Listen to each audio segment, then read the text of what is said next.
How's it rockin', Dween Nation? You're listening to the Dween Sports Podcast. We're about to get underway. But before you give us a listen, we'd love if you could like, comment, subscribe, and share. We are posting weekly sports content, and we want to build up the brand that is Dween Sports. Thank you all, and enjoy. Welcome in, Dween Nation. This is your host, Justin Paez, alongside Genoa Agudelo, and we're here to discuss Week 8 and everything that happened. I mean, a lot of points. I think this might probably be the highest scoring week of the season across the board. It was a lot of points being scored. I know a lot of people probably had weeks where they put up a lot of points, but their opponents put up just a little bit more. That's happened definitely for me in a couple of leagues. But this is the fun side of fantasy, just getting to see a lot of people go off and have a good day. And we're here to discuss some relevant things that we learned and how it affects things going forward. But before we do, how you doing, man? Yo, Dween Nation. Justin, I'm doing great. What a crazy weekend it was. We had a Hail Mary tipped for a touchdown. We had a backup quarterback, defeat one of the, better teams in the league with the reigning MVP on it. We had a quarterback sub himself out. We have the rookie quarterbacks kind of taking off here. Matchups of the, number one pick and the second overall pick. So crazy week overall, Justin. Definitely a lot of takeaways, and I mean a lot of takeaways, and definitely we'll get into that later in a couple other episodes. And throughout the week, as long as we get ready for week 9, Justin. But man, what a crazy week, Justin. I'm honestly so excited to just break it down here, talk about what to do going forward, or takeaways and things like that. So many different things out there, Dween Nation, to pay attention. So be on the lookout for all these episodes this week, Justin. But hey, great to be here and discuss another week of football. I know. I like that you were kind of running through some of these games and the notable things that happened. From Thursday night with the crazy face mask play, on to Sunday we saw Eagles domination. We saw Jameis Winston. We saw the Lions dominate. Tua returns with Kyler in Arizona step up during Call of Duty week. We saw New England upset the Jets, which is wild stuff. The Falcons Tampa Bay game was fireworks. We saw Green Bay win, but Jordan Love gets injured and some Jags players get injured. I'm just running through all these games. Houston wins a really close one. I feel like they've been winning close games all season, which you could look at it in a good way or a bad way. And they might be without Stephon Diggs rest of the year. The Chargers dominated the Saints.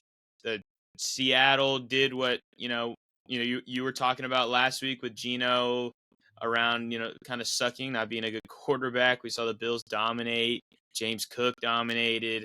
Denver dominated. We saw the Chiefs and Raiders had a close game, which we talked about it being a close game, but the Chiefs pull it out. And then obviously the Hail Mary was crazy, and Sunday Night Football with CeeDee Lamb's return to glory. So a lot of fun things, a lot of big storylines from Week 8. And I'll start us off though with the one that I was most happy to see, and that was that the Browns offense was finally clicking with Jameis Winston as his first game as the Browns starter. Super great to see Winston be able to toss the rock. Obviously, he had numerous throws that could have gone the other way, especially one where they almost lost.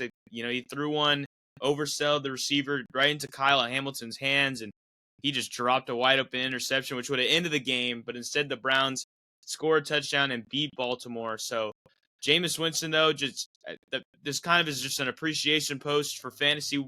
We got to see David Njoku. We got to see Cedric Tillman go off and just the offense be something that we want to watch as fans. So that was super great to see. I'm excited going forward for literally every Brown player, every relevant Brown player, not like Elijah Moore or anything, but Njoku, Tillman, Nick Chubb even, and, of course, Jameis Winston. But all in all, Browns are back as being an offense we can, watch. Yeah, Justin, definitely like what I saw to Jameis Winston there.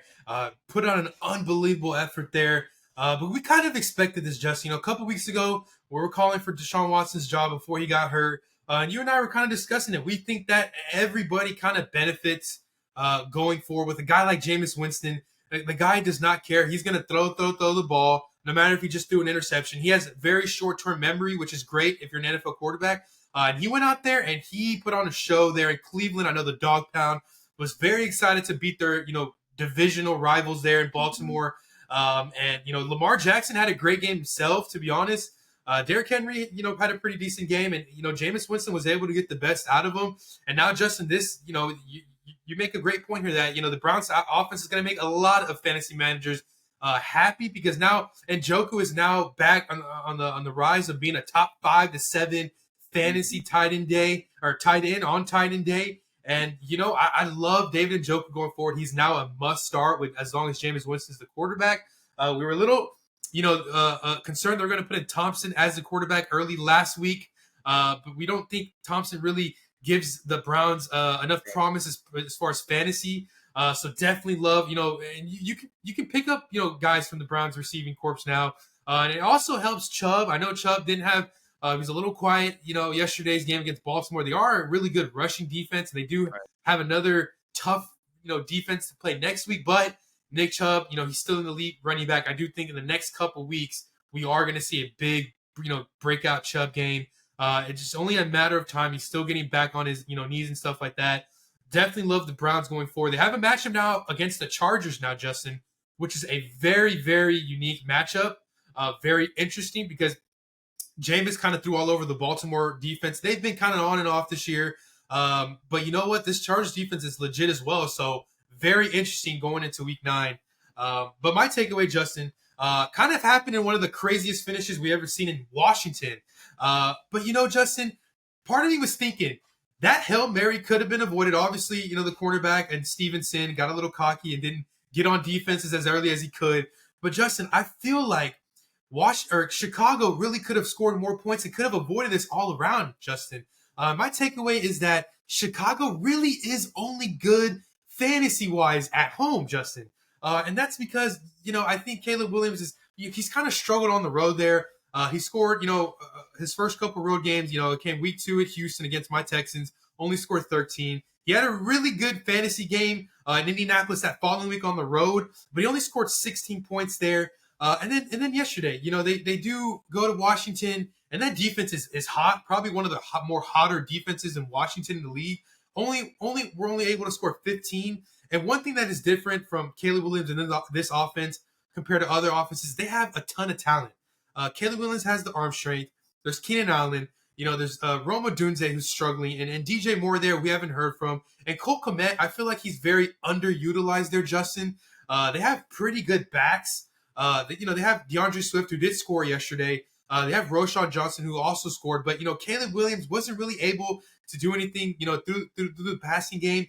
And I do feel like, when they are home, they're a better team. The last 3 games before this Washington matchup, they did have a good amount of scoring matchups. They had, 24 points at home against the Rams, 36 points against the Panthers. And obviously that game in London is considered a home game, but still able to score 35.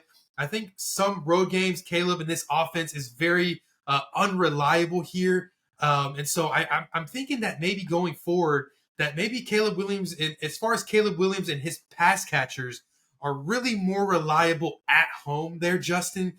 So, this upcoming week in week 9, they do go to Arizona. I'm hoping, Caleb Williams proves me wrong and has a great performance in a shootout against Kyler Murray. But then after that, Justin, they do have 3 straight home games: home with New England, home with Green Bay, and home with Minnesota. I know that defense is tough, but I do think that Caleb Williams has the better games in Soldier Field compared to on the road. So, even DeAndre Swift, he's been hot as of late, of course. So I think that's kind of the only reliable kind of start there. I know running backs are very thin now. But, with these pass catchers, Caleb Williams should really be having at least 220 to 300 yards plus per game. Part of me feels like this is the coaching staff, but Justin, I feel like you give a guy like, Josh Allen or Patrick Mahomes, who has a couple pass catchers on IR. I think that they would be able to take advantage of Keenan Allen, DJ Moore, Rome Odunze. And like I mentioned, Cole Kmet is a guy that we should be confident starting each week, but unfortunately we're not. Yeah, no, I honestly would even like to take it maybe a step further. I think like I if you watched in our little TikTok on our game picks, my one thought was that the Bears would come out slow from their bye week. And you could credit it to the Commanders' defense kind of being better with Dan Quinn at the helm, which, yeah, for sure.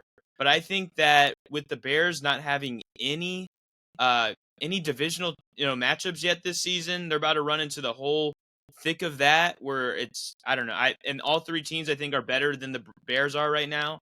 I'm kind of worried down the stretch for Chicago. especially on the road.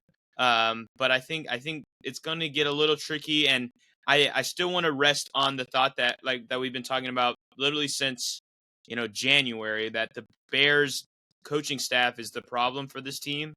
And I think at the end of the day, this team will falter through the back half of the year and get a new head coach heading into next season. That's kind of where I'm at. They need it, Justin. They Right? absolutely need it.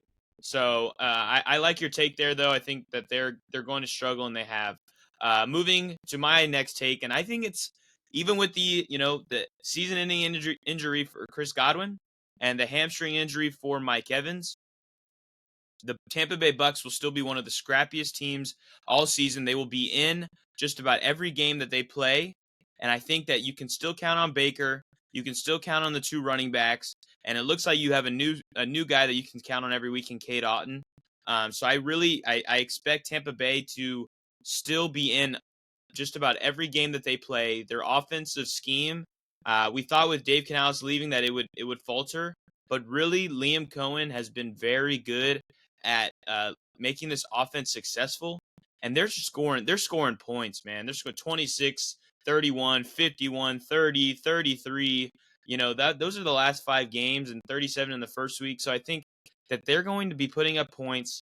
And yes, they have a stretch now. They're going into Kansas City, then they play San Francisco, but then they get to play the Giants, Panthers, Raiders over those next 3 games. They get still another game against another one against the Panthers, against a Cowboys team that has struggled on defense, and a Saints team. So they have enough good matchups to me still be excited about Tampa Bay. So don't be too down, even though they lost their top 2 weapons.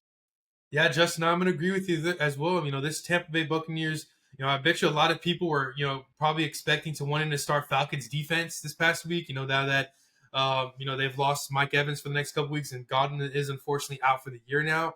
But Justin, they're now finding different ways to score there. We're kind of seeing a reemergence of Rachaad White, a running back that I was really excited to go in this year just because he had a great back half of last year, and kind of 2 years before, kind of taking over the spot over Leonard Fournette. And he was able to score a touchdown yesterday. Now, Cade Otton has had 2 great back-to-back fantasy weeks there. I'm very kind of curious to see his finish there, Justin, with Cade Otton. But a guy, with the Buccaneers, they're gonna find different ways to score. I know Brookie Irvin was a little quiet yesterday, but he did have 40 yards rushing as well as 40 yards receiving, with seven catches there. Looking at a guy second in receiving in their team yesterday was Raheem Jarrett, a guy that no one really knows about there in Tampa Bay. And so a guy also that I'm keeping my eye on for the next couple weeks is Jace McMillan, their wide receiver, who's kind of going to be taking that slot. He's going to be taking Godwin or Evans, one of those touches, the volumes. And so Baker was, as much as I'm not the biggest Baker fan, Justin, he was able to get over 300 yards and 3 touchdowns there. You gotta question that if they had Mike Evans or Godwin or both, they probably would have been able to score possibly 35, maybe 50 points again, like you mentioned that they have in the past this season. The thing is with Tampa, they have such a great coaching staff there in Todd Bowles. His pedigree is defense, but it's very impressive how he's able to kind of string, along some great kind of scoring drives. I mean, do you think that this can continue though with Baker Mayfield? Before I get into my take, do you think that this can kind of go into the season? I think so. I think the way that they've been able to utilize the running backs, and yes, those wide receivers, they're not too shiny, but McMillan, had a very good game, led the team in snap percentage, and then Otton playing 93% of snaps. He's really stepping up. So I have hopes that it can continue, and then once Mike Evans returns in week 11 or 12, they can kind of ride that out through the rest of the season and maybe get a wild card berth. I think their chances to win the NFC South are kind of dashed, and I don't think it's a high chance of doing that. I think that's Atlanta's division to own, but maybe fight for a wild card spot, and I think they'll be fighting all year. Yeah, I agree. I think that Tampa, they have lost twice to Atlanta, so they just have to win out. It'd be interesting if they can knock off Kansas City, next week on Monday Night Football. That'd be interesting if Baker can go in there, and I would like Baker a little more, and then they have San Francisco, which they looked great last night, but they are also beatable. For my take, Justin, from one of my second takes, It kind of came on Thursday night, and you know what, Justin? I mentioned this going into the game. Puka Nakua is one of the most entertaining football players right now. Behind Justin Jefferson, or maybe when McCaffrey comes back. Also, my guy CJ Stroud is along that conversation. But Justin, he is going to be a top 5 receiver, I think, finishing out the season. I hope and pray that he can stay healthy. He is so entertaining, Justin. And one of my biggest regrets this year is not being able to get him in that second round. I promise you, every single draft this year we had, I was aiming to get Puka Nakua because I know he is such an entertaining player to watch, Justin. He comes off this injury, he suffered in week 1, and he comes off the gate, and he has a better game than Cooper Kupp, who got hurt a week later. And Justin, Puka Nakua, 9 targets, 7 catches, 106 yards. And I do think that if he had more, if he was 100% more, I don't think he's fully 100% there, but if he was, I wouldn't doubt, I would pencil him in for a touchdown. And this, he's getting more targets now than Cooper Kupp. I know he had a couple more than Cooper Kupp, but, he is literally getting all the, looks from Stafford going forward. He's the younger cat there. He is so entertaining to watch there. And I do think that if he finishes the season out, no injuries, doesn't miss any games, he's gonna finish as a top 5 wide receiver. I know he has kind of 6.5, 7 weeks to catch up there, but he is talented enough to kind of make it fun and interesting. And he got hurt mid game 1 there, and I feel like he could have ended up with 100 yards there. But kind of look at this schedule going forward here. They do go to Seattle next week. That's a must win for LA. I do think Puka has a great game. Then any game with Miami, and they are going to be in SoFi. That's a shootout. I think Puka is going to be able to match Tyreek Hill, whatever he does there. New England is not really, what they are. Maybe Christian Gonzalez covers, Cooper Kupp, and I do think that's going to open for Puka Nakua. And the next game after that, it's a Sunday night game against the Eagles in SoFi. So that's going to be another shootout there. So that is like 4 games in a row for Puka to rack up, all the catches, all the yards, all the touchdowns. And if he's healthy, Justin, he is also going to be a league winner just like he was last year. He was an absolute stud, probably one of the best rookie wide receivers we've seen to go along with like Jefferson and Jamar Chase the year after that. He is so entertaining to watch, Justin. He takes the Rams from a somewhat watch, because they have Kyron Williams, to a must-watch week in and week out. I do think that if he's healthy, he's definitely going to finish top 5. He is must-see television. Yeah, no, I wanted to add the fact that he came into this first game coming off the injury, coming off IR, and was able to put up the numbers that he put up on only 57% of snaps. So he was getting utilized heavily while not even having to be on the field that much, because they're still probably easing him in just a little bit. So the fact that he had that and is going to continue to get uptick in his snaps and percentage on the field, I'm really excited too. And I think he's the clear 1 wide receiver over Cooper Kupp rest of the season. And probably rest of Cooper Kupp's career, but I'm excited. I agree. I think the Rams offense is going to start being one that we can trust on, every single week. Obviously, you were always able to trust Kyron, but now you can get maybe Stafford and just have the team ready on offense, and maybe if you're on the other side of the ball, be excited that it's going to be a back and forth kind of game. But I like that there. Moving to my final takeaway is it's a little silly, but I honestly, the fact that this was such a blow up day for tight ends, I just think that we need as a fantasy community to always acknowledge this week as tight end week, the week of October was the 27th, and you need to start tight ends like crazy. This needs to be a more well-known national day. You need to mark it down on your calendars, because it was phenomenal. We had on the season, the tight ends averaged 7 touchdowns a week, which is fairly low across the NFL. So that's weeks 1 through 7, around 7 touchdowns per game, or for all the tight ends on the week. Yeah, this week was 17. So they way over doubled that. We saw so many great performances from the tight end position. I mean, we saw Cade Otton, George Kittle, Kyle Pitts, Trey McBride, Travis Kelce, even Adam Troutman, Tucker Kraft, David Njoku, Sam Laporta, Mark Andrews, Tyler Conklin, Evan Ingram, Zach Ertz, Dalton Kincaid, and Josh Oliver, all double-digit tight end performances on National Tight End Day. And I just think that this is something that is going to be weirdly true every year, and you're going to just need to keep your eye on it. Yeah, Justin, I mean, last week, if you would have asked me, What's your current mindset on Titans this year? I wouldn't have given you the most encouraging answer, but Justin, we did have Travis Kelce reemerge. We did have a breakout Kyle Pitts game. We did have let's see, who else scored? We had Kadon who did good, and Joku now is like I mentioned, he is back on the rise as a top fantasy tight end. I mean, it's really endless there, Justin. And also Kittle, he kind of capped it off last night. Had a great game last night. I think he is the inventor, creator, co-founder, leader, club manager of National Tight End Day, and he kind of capped it off, having a great game there. And Justin, that is one thing to note that and I think that people who like to bet daily fantasy or people that like to do prize picks or underdog or FanDuel, this is the type of week that you maybe this time next year perhaps make a 3 or 4 leg parlay with just tight ends, maybe a fantasy score tight end kind of parlay. Every the fantasy score for all tight ends on prize picks. I know I'm all in all the time for fantasy scores. Really low for tight ends there. And I was able to hit one with a Cade Otton and Joku one and Kyle Pitts yesterday. So definitely, if you guys like to bet this time next year, definitely do a little tight end leg.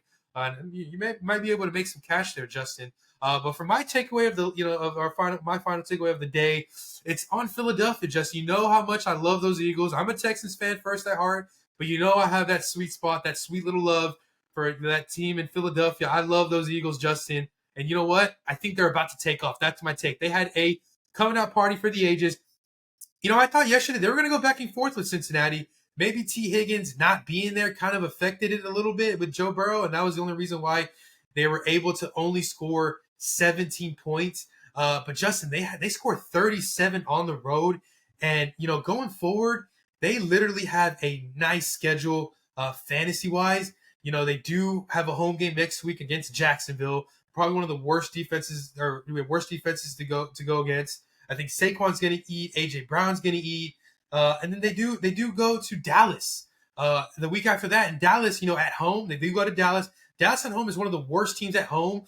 Baltimore went up there and scored a number. Detroit went up in there and scored a number. And I do think that, this NFC East race is a little tight now with Washington on fire. And, Jalen Hurts and this offense is going to need to be on their best behavior. And look, not to mention that a guy that we both love going to this year, and Devontae Smith, he is breaking out now. He scored a touchdown, this week. And I think he might score one next week. And then the week after Dallas, they have I think this is a Thursday night game, home with Washington. So that's going to be, at that point in time, is going to be for the lead in that division race. And I would add another game. I just mentioned a few moments ago talking about Puka. They're going to be in Los Angeles playing the Rams. And so that's going to be another high-scoring game, which will be on Sunday Night Football. If you want to take it a step further, they do play Baltimore, which have been passed all over. Not only this past week by Jameis Winston, but the week before with Blake Bortles with Baker Mayfield, and then the week after that they get Carolina, one of the worst defenses in the league. So these next 5 weeks for Philadelphia, they're about to take off. They have AJ Brown healthy, Devontae Smith is healthy. Hopefully they can get Goddard back. Justin, I'm not too sure what's his situation is. He did miss yesterday. I'm not sure if he's going to miss another week or two. Hopefully he can get back on there. But Saquon Barkley is riding the hot hand. He had a great game not only yesterday but the week before, and he is going to be the center of attention there, and that's going to open up so many opportunities for this Philly offense. Not to mention, I do believe that Jalen Hurts had 2 or 3 rushing touchdowns. He had a great fantasy game yesterday, and it's only going to take off from here as the Eagles are making a run for that NFC East. Yeah, no, I was really shocked to see Philly dominate in the fashion that they did. You mentioned Hurts. Yeah, he got 3 rushing touchdowns. We saw Devonta Smith have a great game. With Goddard, he's missed. It's a strained hamstring, so he missed 2 games already. And obviously he left the first. So it's 3 whole games he's kind of not been a part of. So I would assume he's back in the next couple of weeks. But yeah, with that schedule, it looks amazing. The way their defense is playing, really, I've been super excited to see that. So I expect a lot of big things. You should expect that down the stretch. I think it will come down to Washington and Philadelphia for that division. So we'll see that game specifically, as you mentioned, in a couple weeks or a few weeks. So I'm excited to see that. So I agree. I think Philly is about to take off, and I guess they kind of already have. So be excited. I mean, I think every week you got Hurts, Smith, Brown, and Saquon are all locks in your lineup to start your week. So I agree there. But yeah, Dewey Nation, that is our takeaways from week 8 of the NFL season. We're already 8 weeks complete, on to week 9. You'll see an episode with waivers and buy low, sell high and game predictions and bold predictions. So in starts of the week, of course, so stay tuned. A lot of content is on the way. But thank you for listening. And Genoa, send us out. Yeah, Dewey Nation, it was a fun week 8, and I'm so ready to get right into week 9, Justin. So definitely, Dewey Nation, thanks for checking us out there. We have many more content. I'm kind of recapping week 8 and going to week 9 there. So if you need help, you need answers, you have questions, you need it all, definitely we're the spot to be at there, Dewey Nation. So we love you guys. Thanks for watching, and as always, peace.